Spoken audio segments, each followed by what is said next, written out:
You know, I'm sitting in the park here and I'm just having a coffee and it's freezing cold, 2 degrees Celsius, and I'm reflecting on the upcoming general elections in Jamaica. The upcoming general election is due constitutionally by end of this year, 2025, and it could be called at any time.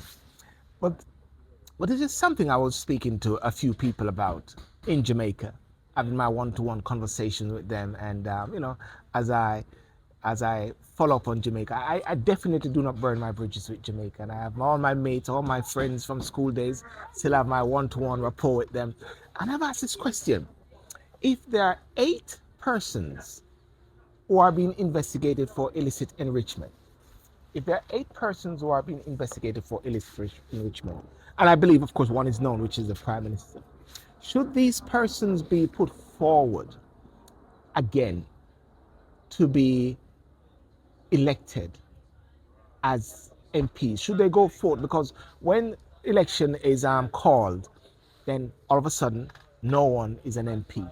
Only cabinet or so will be running the country for a period of time.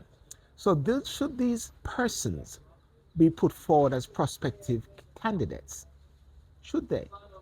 Shouldn't it be that there be the gag clause be lifted so that people know who they are? So when persons, as a matter of fact, maybe this is how it should be. Maybe when persons come and knock on the door, people who are voters, those who are on the electoral list, should question them and ask, are you one of the persons who are being investigated for illicit enrichment?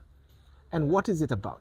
Because really and truly, a prospective member of parliament is actually putting themselves forward to the people to run as a member of parliament.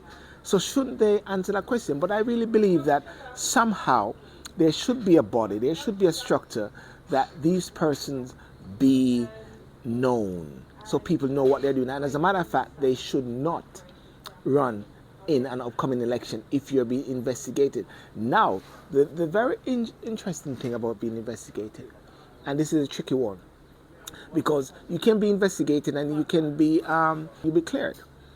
Yeah, you can be investigated and be cleared. So that's a catch-22 situation. But I believe while there is something which is hanging over your head, you should not really be running in an upcoming general election. And maybe the Integrity Commission maybe need to move fast before this election. What do you think about that? Just my thought while I'm sitting in the King's Park. Yeah?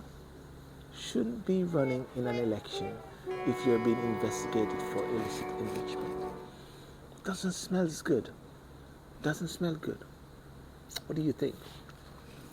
Like and subscribe. Silver and City in the park. Boom.